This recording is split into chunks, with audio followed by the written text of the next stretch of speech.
ayah kamu, suami kamu, kasihan ya. Kayak udah acak-acakan sampai ruwet berantakan gitu, sampai kayak ya stres gitu. Iya, mungkin udah. Jadi udah nggak mikirin ngurus diri. Iya. Iya. Betul, karena emang fokusnya mungkin aduh ya udahlah nih. Iya. Saya coba bertahan sambil mikir, tapi ketemu sama istri yang marah-marah, pasti jadi Udah aut-autan stres, suaminya. mikir diri sendiri. Iya. Mbak, namanya kita ganti dengan nama samaran aja ya.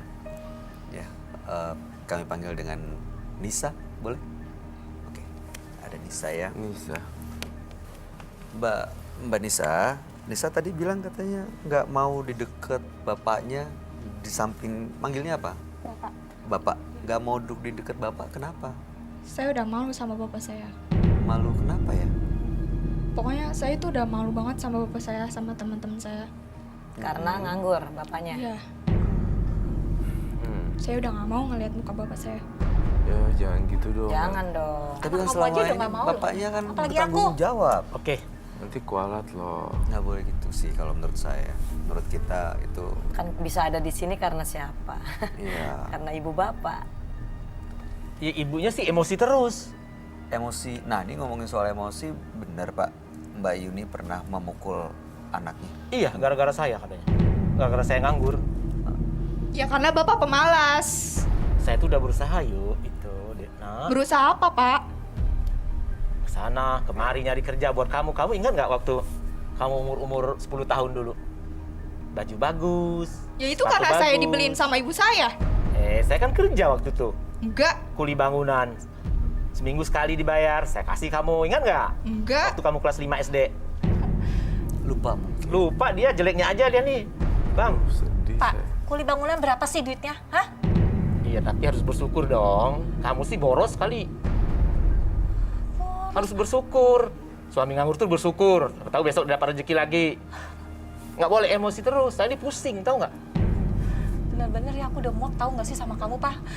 Aku tuh minta cerai tahu nggak sama kamu. Aku pengen pisah sama kamu. Mbak Yuni, Saya nggak mau cerai, saya mau mikirin anak gadis kita. Enak aja. Mbak Yuni, kok mohon maaf ya. Saya harap Mbak Yuni nggak segampang itu mengeluarkan kata-kata cerai. Itu bisa kalau terjadi mungkin nggak bisa putar balik dan penyesalannya. Iya. Ya udah kalau memang keputusan mau cerai, terserah mau apa dia. Tahan, Pak Farid. Sabar. Coba tahan, sabar ya. Tahan emosinya. Ini kan bulan baik, iya kan? Ya, ini betul. bulan baik. Ya. Harapannya kita semua justru cari solusi dari masalah, bukannya justru malah menambah masalah baru. Belum tentu nanti setelah pisah, ya itu jadi solusi. Iya. Nanti Mbak Nisa nggak tinggal sama mama papanya. Iya. Bay, ada satu yang mengganggu pikiran saya ya, Bay. Ya, saya lihat ini warna merah-merah gitu. Merahnya merah banget. Ada apa ya dengan ginjal? Ginjal. Ginjalnya siapa? Om Roy, ibu saya pernah punya sakit gagal ginjal, Mas. Oh, sekarang gimana Dan kondisinya? sempat dirawat beberapa minggu. Sekarang? Sekarang alhamdulillah ibu saya udah sembuh. Dan itu waktu ibu saya dirawat, mana pernah suami saya ini nengokin, Mas. Dia malah keluar kota. Keluar kotanya ngapain? Saya keluar kota, betul. Saya menenangkan pikiran saya, karena dia ini, kalau saya di rumah, mulutnya, saya pusing. Jadi saya, tempat saudara saya menenangkan pikiran. Sembari nyari informasi pekerjaan, kan? Harusnya waktu orang tua saya dirawat, kamu tuh jangan keluar kota. Hah? Temenin ibu saya di rumah sakit, saya kan kerja, Mas. Saya tahu kamu merawat ibu kamu di rumah sakit tuh. Tahu nggak? Saya tuh udah nganggap ibu kamu tuh orang tua saya sendiri. Ya haruslah. Tapi kamunya ngoceh melulu. Lebih baik saya keluar kota, ngademin diri. Daripada saya pusing, pala saya kayak orang gila nanti. daripada kamu keluar kota, mending kamu cerain saya.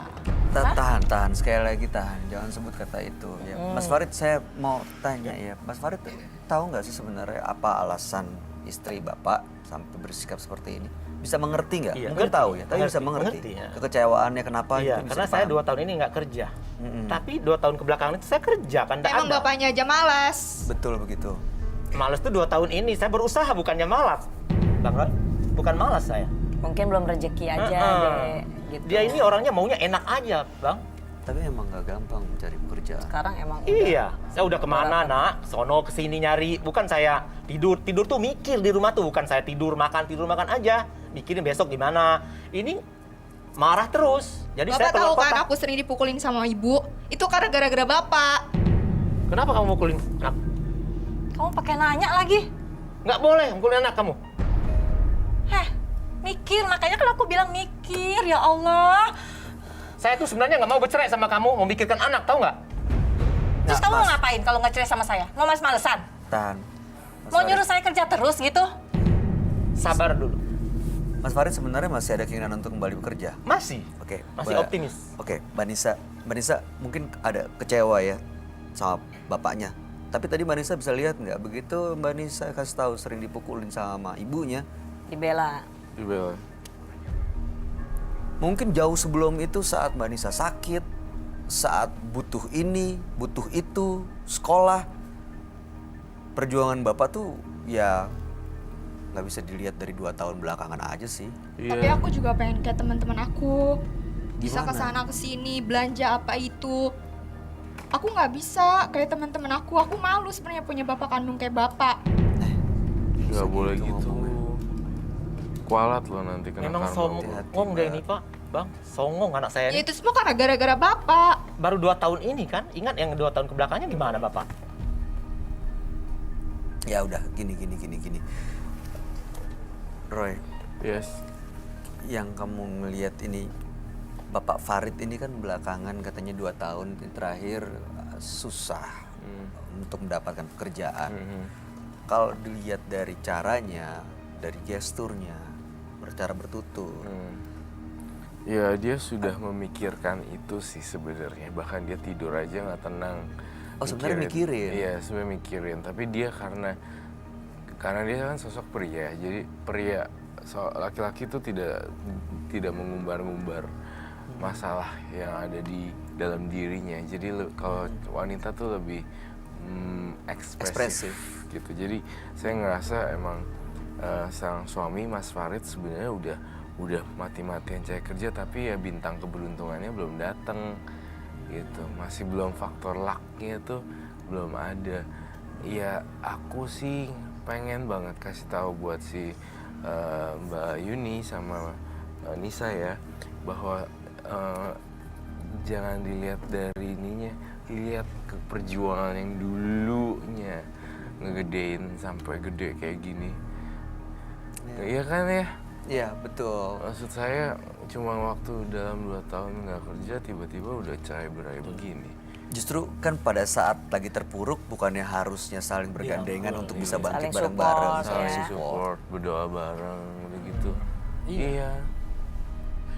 Atau kamu kalau ada bapaknya teman-teman kamu ada kerja di mana cari-cari tahu, kasih tahu link-linknya gitu kan. Iya itu lebih, iya bener loh. Bisa. Koneksi teman-teman kan sekarang zamannya milenial nih, semuanya sosmed. Papa kamu kan mungkin masih yang konvensional ya, masih yang biasa. Nah kamu bantuin. Beda Aku generasi. pernah kasih tahu bapak suruh kerja ini ya itu, tapi bapak tetap gak mau. Oke, Pak Farid, Oke. selama ini komunikasi dengan istri dan anak itu terbuka, Terbuka? nggak ada yang ditutupin, Nggak ada, masih ada yang disimpan nggak? nggak ada. Selama ini 2 tahun terakhir diceritakan Diceritakan semua, semua saya apa adanya. apa adanya. Nah, tapi dia marah terus karena menyuruh saya nyari duit terus. Kalau Kerja. dilihat dari gesturnya Pak Farid, menurut kamu Pak Farid ini orang yang jujur atau ada menyembunyikan sesuatu? Saya tadi udah catat semuanya di sini, tapi Mbak Yuni juga harus jujur ya. Istrinya meledak-ledak, Mas Faridnya udah jujur, sudah mencari kerja juga udah jujur. Terus kemudian kita balik lagi ke istrinya, selalu ingat-ingat hal-hal yang jelek-jelek dari Mas Farid.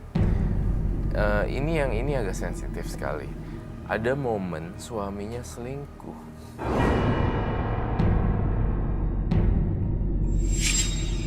Saya nggak pernah selingkuh. Kalau, Buktinya apa kalau saya selingkuh? ya terus ngapain kamu keluar kota?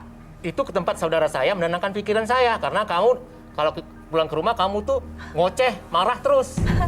Saya nggak Mas sanggup. Bayu sekarang pikir aja ya, setiap nenangin pikiran dia keluar kota. Ngasih duit saya aja kagak, tapi dia bisa keluar kota. Itu dia ngapain? Oh. Hah? Iya. Mbak Yuni, Ngapain? Mas Farid, ini saya mau ingetin lagi ya, ini ada anaknya di sebelah saya. Jangan sampai justru malah membuka aib suami, membuka aib istri depan anak. Saya rasa itu nggak bijaksana sih. Betul.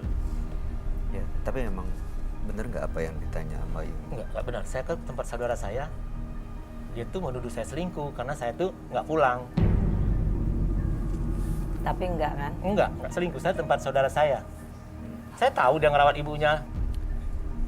Tahu Jadi saya. setiap ada masalah, Bapak keluar kota. Karena saya tempat ngadu tuh ke saudara saya. Itu. Mungkin ini yang dimaksud ada momen suaminya selingkuh adalah sebuah tuduhan atau sebuah alasan untuk mencari-cari kesalahan terus gitu loh.